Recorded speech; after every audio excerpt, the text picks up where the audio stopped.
Hello there, this is Welsh ASMR 82. Hey, how you doing? So continuing in our sort of how is their season going series, I've been receiving a lot of comments to do Chelsea Football Club. So let's take a little look at Chelsea's season right from the first game, and we'll review how it's gone and what they could do next year to improve. I know I have a heck of a lot of Chelsea supporters who are subscribers, so do make sure that you leave a comment. I'm expecting quite a lot on this video, and I'm looking forward to hearing your take on what was, I said, I think, before Christmas, Chelsea are challenging for the title, and it just seemed to fall apart. I'd really like to know if you think Maresca has been successful. Do you think he's done well? Do you think it's just down to injuries and whatnot? The fact that they haven't got perhaps as high as they could have done. Okay, so here's my take. After the club friendlies, we had the first game of the season, which was unfortunately against Man City, who were doing pretty well at the point. So 2-0 at home loss, fine. Conference League, 2-0 win over Servette to qualify for the Conference League. Then they hammered Wolves in Wolverhampton 6-2. Then they actually, whilst qualifying, they did actually lose away to Swiss team Servette. Then they drew at home to Crystal Palace. Then they beat Bournemouth away, beat West Ham comfortably 3-0 away in the derby, beat Barrow 5-0 in the EFL Cup. Then beat Brighton 4-2. In the next stage of the Conference League, they beat Ghent 4-2. Nottingham Forest 1-0, which, what we know now, is actually not a bad result. Lost to Liverpool 2-1, which again, knowing what we know now, isn't a terrible result. Conference League beat Panathinaikos 4-1, beat Newcastle 2-1. Then in the EFL Cup lost to them 2-0. Drew with Man United, which, knowing what we know now, isn't a good result, as everyone seems to have won at Old Trafford this year. Then they beat Armenia's FC Nowhere in the Conference League 8-0. Drew with Arsenal 1-0. Beat Leicester 2-1. And now we're going on a run. And this is coming into December, so this is the period where I was like, they are on a title challenge. Beat Leicester 2-1. Beat Heidenheim 2-0 in the conference. Beat Aston Villa 3-0. Beat Southampton away 5-1. One of the classics, obviously, that we've had this season against Spurs, 4-3 win. Beat Astana in Kazakhstan 3-1. Beat Brentford 2-1 at home. Beat Shamrock Rovers in the Conference League 5-1. Then they, at this point, everything's fantastic, and I think they're like second in the league at this point. And people, idiots like me on YouTube, are saying, "Oh, I think Chelsea might win the title." Then we get a 0-0 against Everton over the Christmas period, which we always get crazy results. A home loss to rivals Fulham 2-1, but then this is the one that really sticks the knife in. It's an away loss to Ipswich, who obviously have had a ridiculously bad Premier League season. Another draw with Crystal Palace, but then in the FA Cup, 5-0 win against Morecambe, 2-2 against Bournemouth, 3-1 win against Wolves, a loss away to Man City 3-1. And now we're into February, so beat West Ham again 2-1. FA Cup lost to Brighton 2-1. Now Brighton have had a weird season, to say the least, and they're probably going to be in a future video because we need to look at their results. But a couple of days later, they lose 3-0 to them in the league. Then they lose to Aston Villa 2-1, beating Southampton easily 4-0. Then winning away in Copenhagen in the first leg 2-1, beating Leicester 1-0, beating Copenhagen in London 1-0 to go through to the next round. Lost to Arsenal 1-0. Beat Tottenham 1-0. Drew away to Brentford. Then a 3-0 win out in Warsaw in Poland. Then another bad result against Ipswich 2-2. Then they actually lost at home, and I watched the game. They looked pretty lifeless. They really, I think they just thought that they were already through. So 2-1 loss at the bridge, but they go through overall. Then they beat Fulham 2-1, and they beat Everton 1-0, which actually is kind of tricky to do at the minute. So we had that wobble after Christmas, and the 2 wobbles against Ipswich. Fulham have done pretty well this season. I think it's fair that they can get a result against anyone. But apart from that, I mean, a loss to Man City, a loss to Arsenal, a loss to Liverpool, draw with Arsenal, loss to Newcastle. So, like, not that many losses as the season has gone on, to be honest. Coming up, we've got a semi-final home and away to Swedish Djurgården. Liverpool have already won the league. Now their run-in is absolutely atrocious. So we've got home to Liverpool, but of course they might put out some of the kids, that might be okay. Then away to Newcastle, who are doing very well. Home to Man United, which might be okay, but Man United, never know, they might actually start playing the way they're playing in Europe, in the Premier League. Away to Nottingham Forest for the last game of the season. So their run-in is against very high-profile teams, or teams in high positions. It won't be easy at all, and they really, really need to push now to try and get into the Champions League. And then to top it all off, they've been sucked into this FIFA World Cup this summer, so no break for them. They have to go against León of Mexico, Flamengo of Brazil, and Esperance of Tunisia.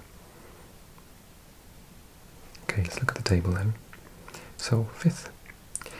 Now, currently, as we know, 5th is, I think, confirmed, which is why it's represented here, to be Champions League in England and Spain.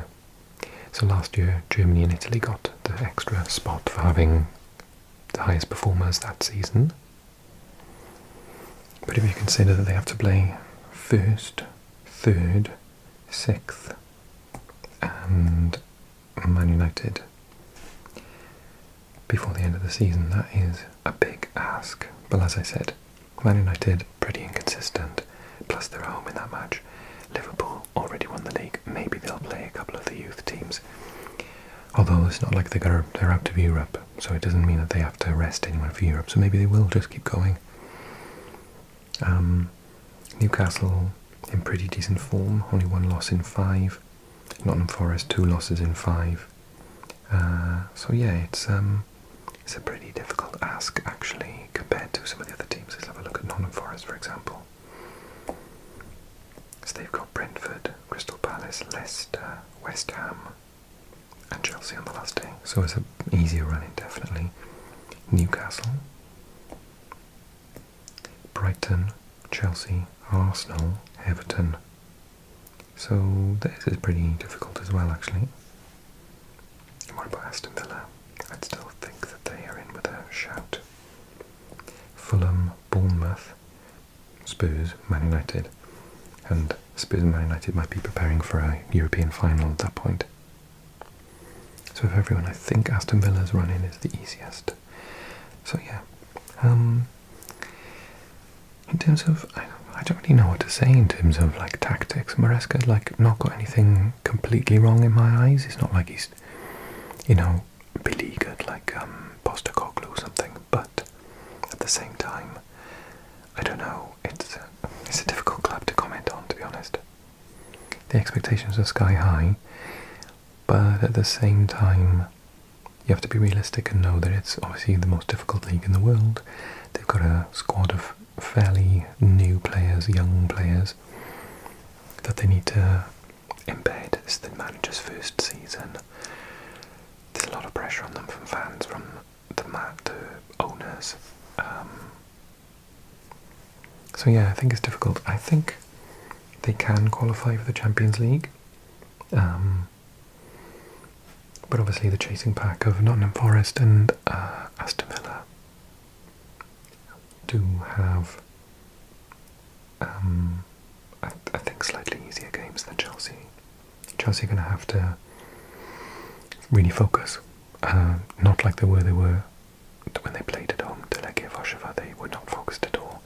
They're going to really have to focus and put everything into the next couple of games and realise that they're basically exactly what the manager of Nottingham Forest said, is basically like 4 or 5 finals now until the end of the season. What do they need ahead of next season? I think they need another striker. I am coming around to Jackson, but when he's injured, they don't really have anyone. So I think they do actually need a reliable 20-goal a season striker up front. Obviously, normally for a club that's very difficult to obtain, but Chelsea have lots of money, so it's something they could do. I think they might have to, well, do they have to, I was going to say, they might have to thin their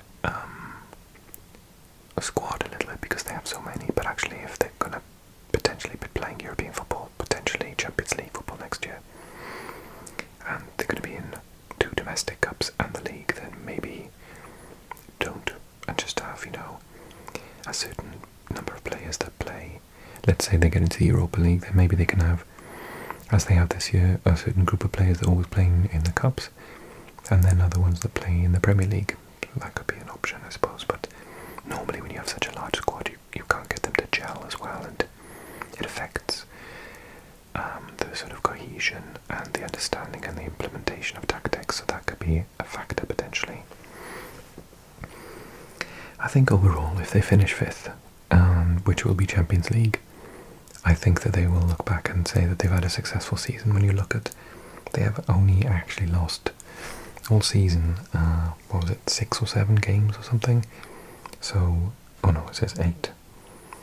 And then a cup loss, or 2 to go into that as well. So the cup loss against Brighton, for example. So yeah, 10 games lost all season long.